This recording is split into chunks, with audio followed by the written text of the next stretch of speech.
Bonjour à tous, bienvenue dans mes souvenirs de Xamcast, une chronique pour les auditeurs par les animateurs.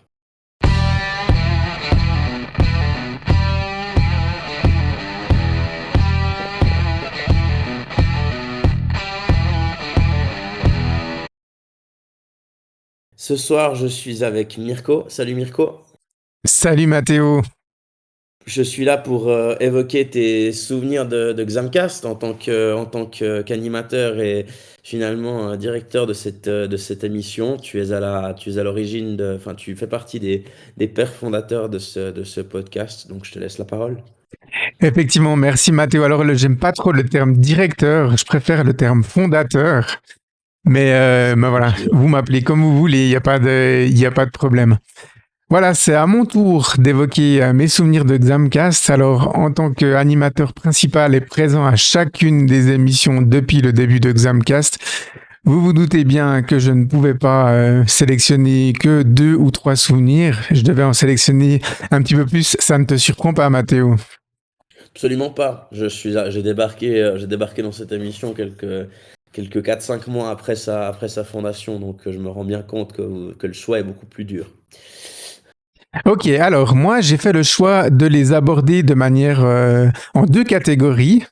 La première catégorie, ce sont les épisodes du podcast à proprement parler. Puis ensuite, une catégorie avec d'autres événements que je trouve marquants dans l'émission Examcast. Donc, je vais commencer par la partie liée aux épisodes et je vais vous parler du premier épisode qui, selon moi, a été un souvenir marquant. C'est l'épisode 13 de la saison 1 avec Greg Bingley. Pourquoi il est fondateur pour moi cet épisode? Parce que jusque-là, on faisait nos petits débriefs de match, nos petites chroniques dans notre coin.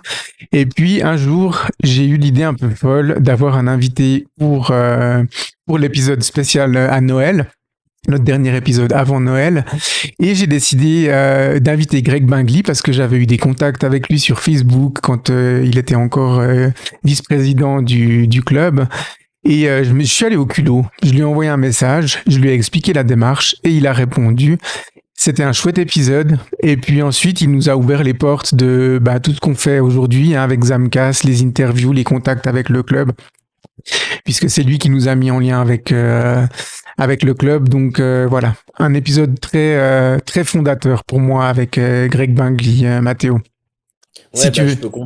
je peux comprendre qu'effectivement, avec le caractère qu'il a, c'est quand même quelqu'un d'assez ouvert aux gens, d'assez ouvert au peuple neuchâtelois et que finalement ça fait partie du bon côté, je trouve. C'est le principal compliment que j'ai à lui faire sur la période où de la reprise du club en 2012 avec son papa, c'est que finalement c'était une approche très très humaine, très très familiale et il a gardé ça dans la réponse qu'il t'a donnée et je trouve ça très beau.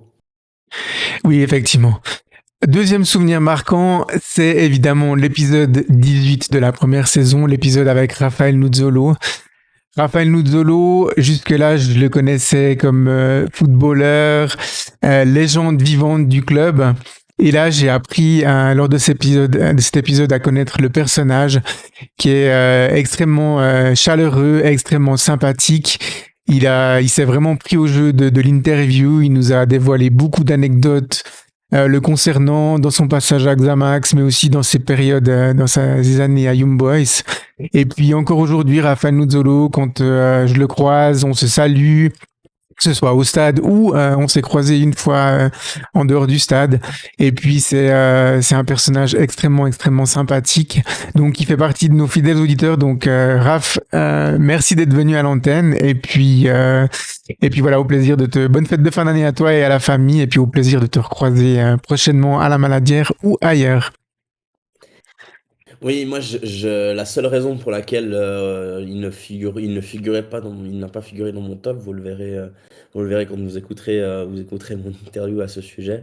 C'est simplement parce que je n'étais pas présent lors de cet épisode et que c'est un peu, pour moi, c'était un peu tout comme le principe qu'on avait établi pour le top 11 des joueurs de Xamax que j'ai vu jouer. J'aurais pas trouvé ça très honnête vis-à-vis de l'équipe d'aligner un souvenir d'une émission où j'étais absent. mais c'est évident que d'avoir comme invité le joueur phare de ces 20 dernières années, c'est une émission qui fera date, oui, effectivement. Pour le souvenir suivant, on fait un bond à l'épisode 24 et je voulais rapidement mentionner l'épisode avec Marco Delay. Pourquoi cet épisode a été marquant pour moi? Alors, j'aimais beaucoup Marco Delay quand il était joueur chez nous.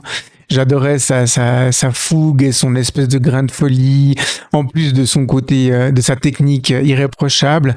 Mais cet épisode m'a beaucoup touché en découvrant en fait la très grave blessure qu'a eu Marco et les galères qu'il a traversées, la résilience qu'il a démontrée pour même pas jouer au haut niveau, mais revenir, retaper dans un ballon en deuxième ligue interrégionale, dans son canton d'origine.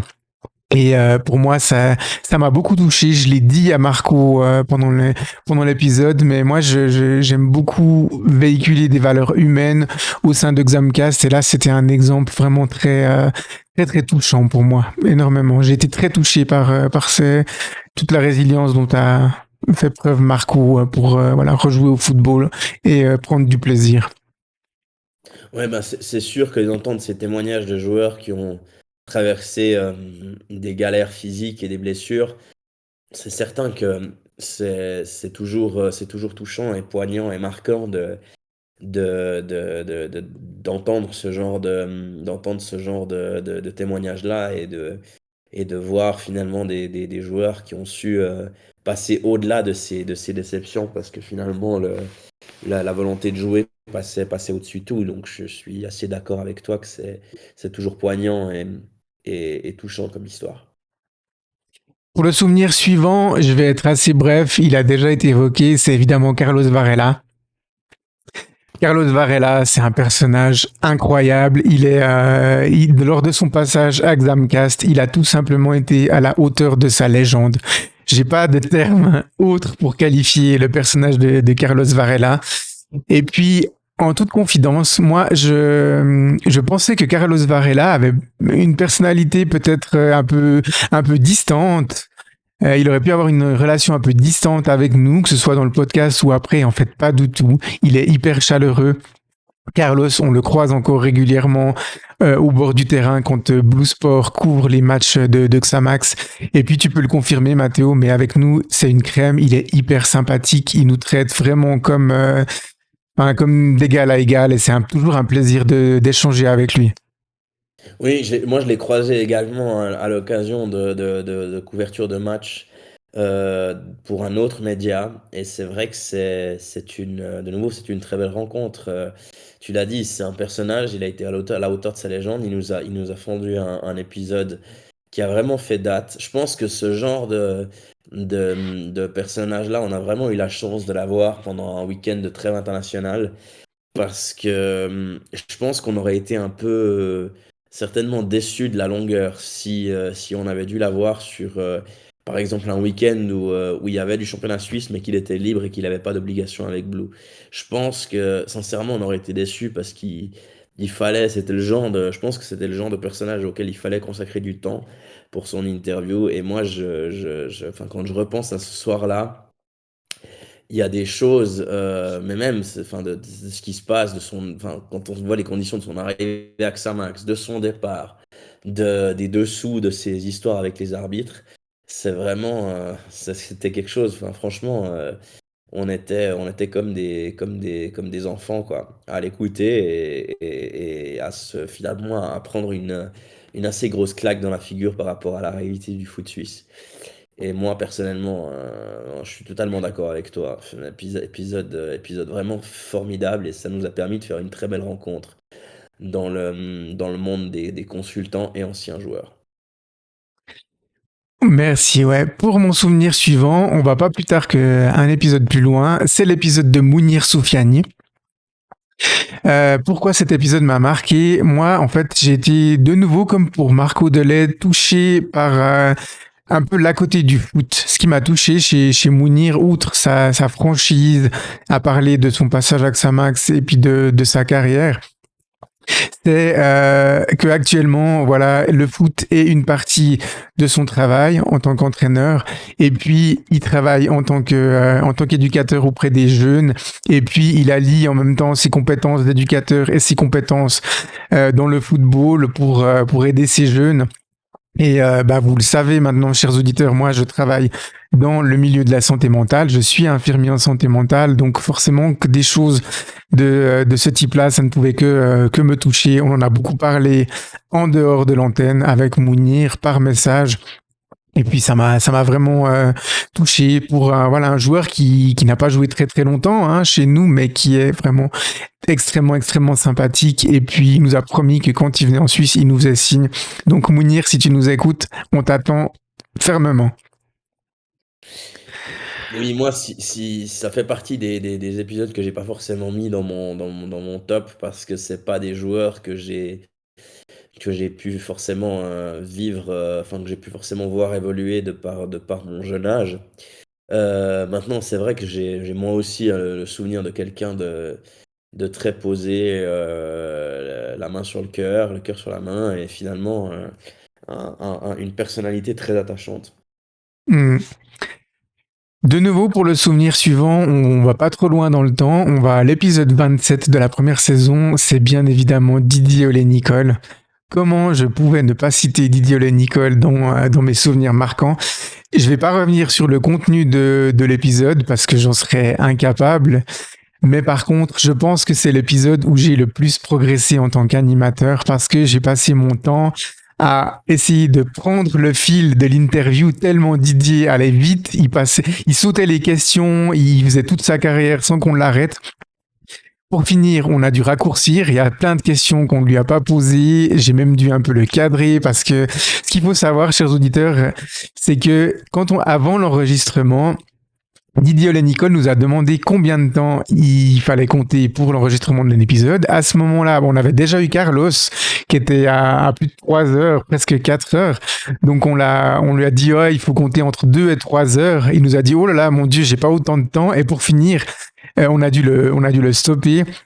Donc, on n'a jamais eu autant de fou rire interne les animateurs parce que Didier c'est une mémoire vivante et puis il allait trop vite pourtant comme la plupart des invités. Il avait reçu les questions mais il s'en fichait. Il parlait de sa carrière et nous on passait notre temps sur notre groupe WhatsApp à coordonner en disant bon bah là il a répondu à ça, il a répondu à ça, il a répondu à ça.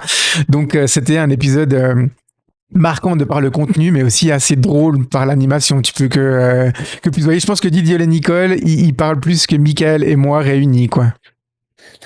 Non, c'est sûr que c'est un épisode qui fera date. Moi, c'est le seul truc c'est le seul élément qui a pu un petit peu me retenir de le mettre dans les souvenirs marquants, c'est finalement à quel point ça a été contrebalancé par la fatigue que j'ai ressentie ce soir-là après l'émission, parce que c'était très très riche et c'était merveilleux en termes de contenu. Mais moi, j'avais l'impression d'avoir pris quelques années en l'espace de 3 heures d'émission, ou un peu plus. Maintenant, voilà, un peu comme alors, vous le découvrirez quand vous écouterez de nouveau ma partie, mais cette saison-là, vous savez qu'elle m'a beaucoup marqué. Et puis surtout, cet entraîneur, à la base, je l'ai quand même contacté parce qu'il sortait on va dire, du carrousel et du manège habituel des entraîneurs en Suisse, qui passaient entraîner soit Xamax, soit Sion à tour de rôle. C'était un peu le choix de l'époque, le choix décalé de l'époque du président Bernasconi, et que de ce point de vue-là, déjà à l'époque, il m'avait marqué par sa passion, par son engagement. Et quand j'ai vu qu'il avait un profil Facebook, ben, j'ai pas hésité une seconde à l'inviter. Et ça a donné cet épisode-là qui a fait vraiment date. Parce qu'effectivement, comme tu l'as dit, au niveau de la gestion, c'était sport. C'était Totalement. définitif. Pour le souvenir suivant, on passe à l'épisode 31 de la première saison. C'est Lucas Ferro. Là aussi, je ne pouvais pas ne pas mentionner Lucas Ferro.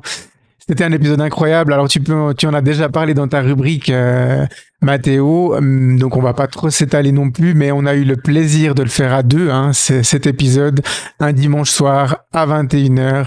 Et puis je pense que quand on a arrêté la discussion avec Lucas Ferro, même pas l'épisode, hein, mais la discussion, on n'était pas loin de 1h du matin.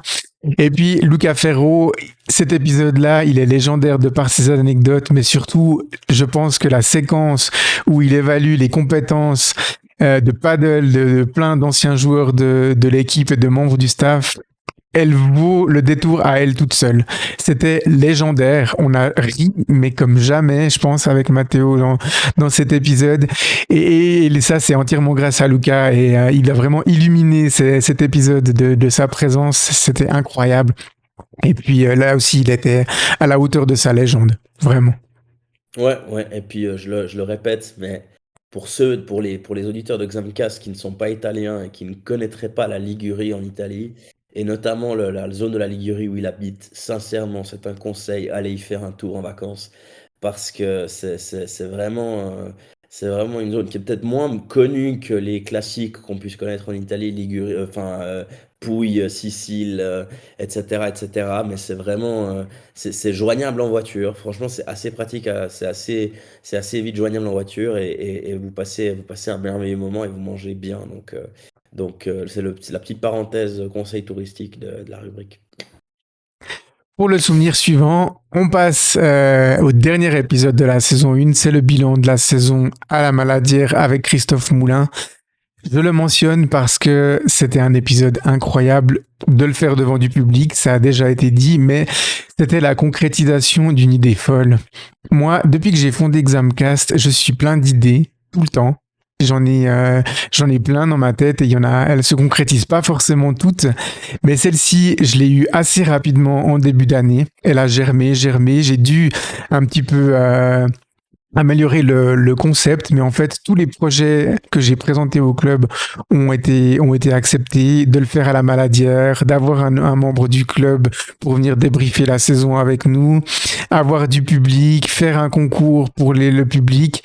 C'était une journée incroyable et c'était une journée aussi très stressante. Tu l'as dit dans ton épisode, Mathéo, c'était la première fois qu'on enregistrait tous au même endroit, mais logistiquement pour moi c'était extrêmement stressant. J'avais ma console d'enregistrement devant moi et je devais gérer la partie animation, la partie technique et puis donner la parole aux gens. Enfin, c'était stressant, donc c'était un gros défi personnel aussi pour moi et j'étais très content de l'avoir relevé parce qu'au final le résultat du podcast il était identique, enfin non, il était même mieux puisque tout le monde avait une qualité sonore identique que les épisodes qu'on fait d'habitude. Donc c'était une belle manière de conclure cette première saison, de montrer aussi de où on était parti et où on était à la fin d'une seule saison de l'émission. Donc je serai toujours très fier de cet épisode et puis il place déjà la barre très haut pour faire le bilan de la saison de Mathéo.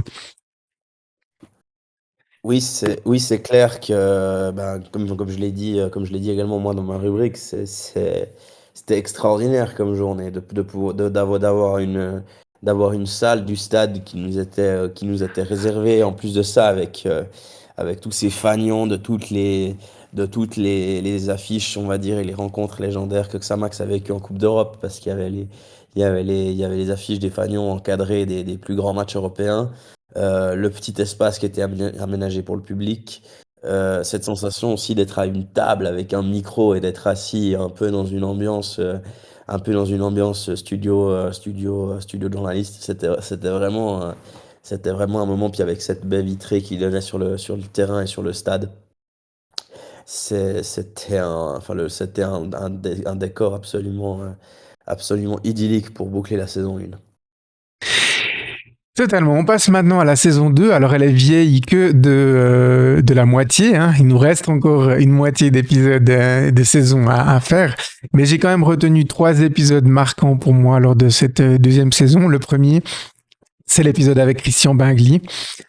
De nouveau, je parle pas forcément du contenu en lui-même et de ce qu'il a dit, hein, c'est pas le but de cette chronique, mais l'épisode était légendaire pour moi dans le parler de Christian Bingli. On a souvent dit que Christian Bingli était un peu le papa des joueurs de l'équipe et on avait l'impression, plus l'épisode avançait, plus c'était le papa qui parlait à ses enfants à coups de les gars, mes cocos, et puis nous, ça nous a vraiment beaucoup fait rire.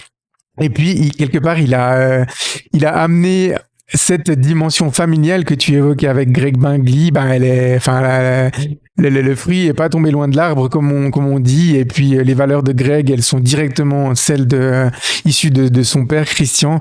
Et c'était un épisode extrêmement sympathique. On a appris beaucoup de choses. Évidemment, quand on reçoit un ancien président du club, on apprend beaucoup de choses sur le club. Mais la manière dont il a conduit, dont il a répondu aux questions de cet entretien, c'était drôle. Franchement, on a beaucoup ri dans cet épisode, Mathéo. Ouais, bah, c'est clair que comme tu l'as dit, le vocabulaire utilisé, à l'image d'autres invités que tu as déjà cités, d'autres épisodes qu'on a déjà cités, c'est vrai que c'était absolument merveilleux. Euh, Après, voilà, il y a des choses qui se sont confirmées quant à son passage au club. J'ai bien aimé aussi les quelques parties de mea culpa qu'il a pu avoir face à son inexpérience sur la fin de son mandat. Donc c'est pour ça que je te rejoins totalement. Ok, et ensuite on passe à l'épisode 15 avec Eddie Barrea, qui n'aurait pas dû être l'épisode 15 à la base. Pour moi, cet épisode, il a été marquant pour deux raisons. La première raison, parce que Eddie était tout simplement un invité incroyable. Je pense qu'au niveau des anecdotes, de la connaissance du foot suisse en général et de ce qu'il a amené, c'était dans le niveau de Carlos Varela et de Rafael Nuzzolo. C'était vraiment dans la crème de la crème au niveau des joueurs qui ont l'expérience de Xamax, mais aussi du championnat suisse. Donc déjà rien que pour ça, c'était un épisode marquant. Mais c'est un épisode qui a, pour moi, marqué les premiers problèmes techniques, chroniques, on va dire, de Xamcast. Cet épisode n'a pas pu être enregistré à la date initiale, prévue, ça fait au mois de septembre. Finalement, on l'a enregistré en novembre.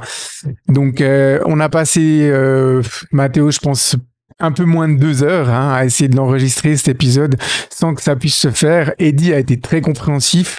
On a retenté ça 2 mois plus tard. Heureusement, ça a fonctionné. Mais pour moi, c'était assez stressant sur le moment. Puis même après, pendant l'enregistrement de cet épisode, je me disais, non, mais il faut pas que ça foire. On va pas le refaire revenir une 3e fois. Il acceptera jamais. Mais fort heureusement, il avait accepté, il a été très compréhensif et puis il nous a, en fin d'épisode en plus, Mathéo fait de magnifiques compliments, on peut le dire, Eddie Barrea.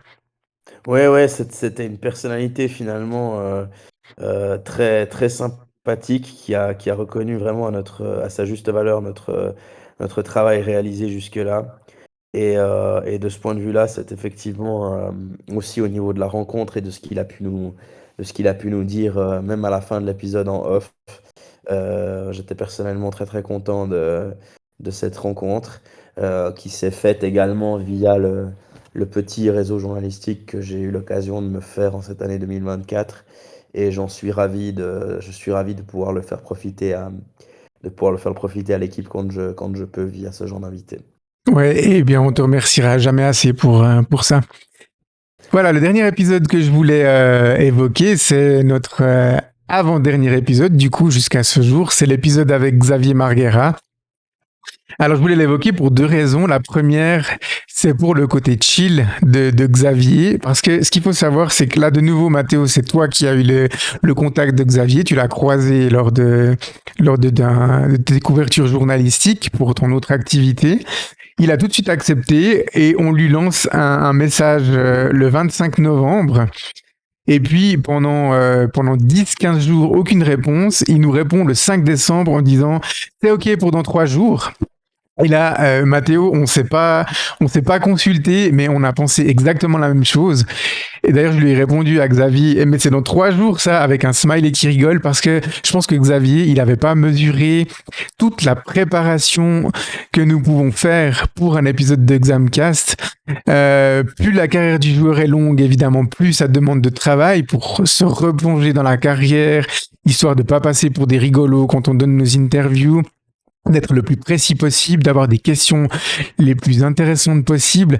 Et là, du coup, le Xavier, il nous a mis un bon petit coup de pression. Donc, déjà, rien que pour ça, c'était un épisode marquant. Ça nous a montré qu'en 2-3 jours, on pouvait rebondir et puis quand même livrer la marchandise, entre guillemets, auprès de l'invité. Et puis, C'est un épisode aussi qui a été marquant parce que j'ai eu de nouveau des problèmes techniques de son récurrents et les animateurs ne m'entendaient pas pendant la quasi-totalité de l'épisode. Et puis j'ai eu le bonheur en fait de voir que Michael et Mathéo présents ce soir-là ont brillamment pris la relève pour l'animation et que finalement pour vous ça a rien changé au résultat. Vous avez quand même livré on a quand même tous ensemble, avec nos difficultés et nos ressources, livré un épisode digne de ce nom qui était en plus extrêmement intéressant avec Xavier Marguera et Mathéo. Oui, oui, bah là aussi, la carrière du joueur a finalement beaucoup aidé, un peu à l'image de Carlos. C'est quand même quelqu'un qui a passé ses années d'or, on va dire, peut-être en dehors de son passage à Xamax. Mais pour son expérience en équipe de Suisse, le passage à Zurich qui a été à succès, et puis ensuite la carrière également à l'étranger, et aussi son rôle de formateur, parce qu'il ne faut pas l'oublier, il entraîne les moins de 19 du côté du Lausanne Sport. Il fait un super travail. D'ailleurs, on profite de le féliciter pour ça, puisqu'ils ils se sont récemment, depuis notre épisode avec lui, son Lausanne s'est qualifié pour les demi-finales de la Coupe de Suisse des moins de 19 ans en battant Servette. C'est un super garçon et un super gars, et malgré le petit coup de pression qu'il nous a mis quant au délai de sa réponse, c'était un magnifique épisode qui fera date. Voilà, moi j'en ai fini avec les épisodes. Maintenant, je vais encore vous évoquer 5 souvenirs qui n'ont pas de lien directement avec les épisodes. Le premier, ça nous ramène au 13 novembre 2023. C'est les premiers contacts que j'ai eus avec Jean-Paul Pichy, qui m'a contacté via le réseau Twitter, enfin faut dire X maintenant, comme quoi il voulait faire un reportage sur l'équipe de Xamcast. Et puis, ce reportage s'est concrétisé, ça a été diffusé à la radio et sur le site internet le 24 novembre. C'était avant les contacts avec le club, donc c'était le premier coup de pouce, on va dire, qu'on a reçu de la part de la presse. Et puis, je remercierai jamais assez Jean-Paul Pichy, qui est aussi un de nos auditeurs très très fidèles. On te salue, merci Jean-Paul. Et voilà, ça a été pour moi aussi fondateur. Ça a aidé à faire connaître Xamcast au sein de la population de la région de Neuchâtel. Donc voilà, comme premier souvenir. Le deuxième souvenir que je voulais évoquer, c'était le 26 janvier de cette année 2024. C'était le match entre Xamax et Baden pour la reprise à la Maladière de la saison. C'était notre première accréditation, en fait, première présence en tribune presse. Et c'était littéralement un bond en avant pour Xamcast, mais à titre personnel, c'était aussi un rêve de pouvoir découvrir un peu l'envers du décor. J'étais un peu intimidé, mais pas trop quand même pour ce match-là, mais c'était la première fois qu'on pouvait vraiment approcher les joueurs, les interviewer, et c'était vraiment une première expérience très chouette. Il y en a eu bien évidemment plein d'autres après, puisque vous suivez chaque week-end les interviews qu'on prend après les matchs. Mais la première, elle aura toujours une place un petit peu spéciale donc voilà, c'était un chouette moment. Ensuite, comme troisième souvenir à part, je voulais évoquer le 17 août 2024. C'était le match de coupe entre Bienne et Xamax. Alors, je ne veux pas évoquer le résultat. C'est pas pour ça que c'est un souvenir marquant pour moi. Mais c'est marquant pour deux raisons, parce que c'est la première fois, et je pense, non pas unique, mais la première fois que j'interviewais aussi un adversaire et pas seulement un joueur de l'équipe. Et puis c'était Freddy Mveng en l'occurrence, et puis j'ai eu beaucoup de plaisir. C'est un gars extrêmement sympathique, et puis je peux vous dire que vous n'avez pas fini d'entendre parler de Freddy Mveng, je vous en dis pas plus, mais vous aurez plus d'infos à la reprise. Donc ça, c'était la première raison pour laquelle c'était marquant, mais aussi parce que on a littéralement, avec le journaliste d'Arc Info et puis Sébastien Heger qui était présent sur place, qui est aussi un de nos auditeurs fidèles, on te salue Sébastien. On a littéralement couru après Uli Forte pour avoir une interview du coach à la fin du match. Et puis, il nous a dit qu'il venait. Et pour finir, il venait pas. Donc, on est allé à l'approche des vestiaires, enfin, moi j'ai suivi, hein, c'est plutôt Sébastien qui est allé voir. Et en fait, on a appris que Ouli avait esquivé le truc. Il était parti se planquer, enfin, je dis se planquer, hein, mais il était parti dans le bus avec le reste de l'équipe. Et puis, il nous a pas donné d'interview. Donc, à nous, il nous doit rien du tout, hein. On n'est pas un média accrédité, mais ça m'a fait beaucoup rire parce que c'est la première fois que je courais après le coach pour essayer d'avoir une interview, en plus dans un stade qu'on connaît pas. Enfin, je savais pas où je devais aller. Donc c'était assez marrant, mais voilà, c'est pas la seule fois qu'Ouli a esquivé, c'était la première. Et puis c'était assez rigolo, hein, comme anecdote de courir après le coach pour essayer d'avoir son interview. Comme quatrième souvenir à part, je vais parler du 6 septembre 2024. C'était notre couverture du match entre la Suisse M21 et l'Albanie M21, où on est allé à la rencontre de Zachary Atekame et de Franck Surdé. C'était un moment mémorable, tout simplement parce que c'était la première et pour l'instant unique fois qu'on couvrait un match autre que Neuchâtel-Xamax, un match international en plus. Et puis le fait de revoir nos anciens joueurs, nos gamins en fait du club partis depuis du côté de Young Boys et puis de Gent. Enfin, c'était un bonheur de les revoir. Ils étaient super épanouis. Ils ont eu le smile pendant toute cette interview. Et du coup, moi, j'ai eu le sourire aussi pendant toute cette interview. C'était un chouette moment et beaucoup de gens m'ont transmis que ça transparaissait en fait dans l'interview et que eux-mêmes, ils avaient passé un bon moment rien que de voir d'écouter l'interview. Et c'était un moment super plaisant. On espère qu'on aura l'occasion de vous donner de leurs nouvelles assez régulièrement et surtout quand ils joueront avec l'équipe première parce que j'ai aucun doute que ces deux gars, un jour, ils seront en équipe nationale A, adulte. Donc voilà, un chouette moment avec Zach et Francky et on les salue si ils tombent sur cet épisode. Le dernier souvenir que je voulais évoquer, il concerne évidemment Xamcast, mais il a un côté un petit peu plus personnel.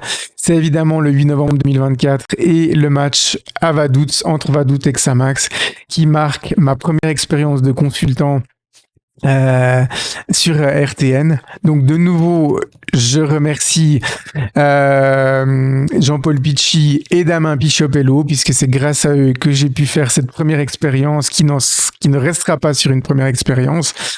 Mais c'était la première fois que je vivais ce match autrement dans ce rôle de consultant. J'étais un petit peu stressé, mais pas trop non plus.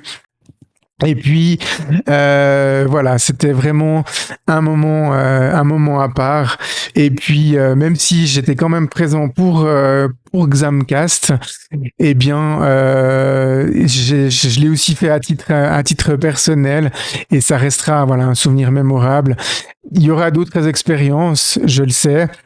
Mais c'est la première, elle restera marquante, plus qu'en soit le résultat du match. Voilà, j'ai parlé longtemps, c'est normal. En tant qu'animateur principal, fondateur de Xamcast, j'avais beaucoup de souvenirs, donc j'ai déjà dû faire un tri. Mais c'était un plaisir de parler de ça avec vous. Et puis voilà, je te passe la parole, Mathéo, pour une petite conclusion de cet épisode. Du coup, Mathéo. Oui, j'y suis là. Donc oui, effectivement, ben merci Mirko pour ton témoignage. C'est vrai que ça nous en dit un peu plus finalement sur ce qu'on vit nous aussi les animateurs en vous faisant vivre une expérience telle que celle-ci et ça vous confirme qu'on profite de tout cela autant que vous. Enfin autant que vous qui nous écoutez en podcast. C'est ce que je me sentais de dire comme conclusion. Ok, très bien. Alors, bonne fête encore à toi, Mathéo, du coup. Bonne fête à toi et tout de bon et bonne fête à ta famille. Merci beaucoup. Bye bye. Bye bye.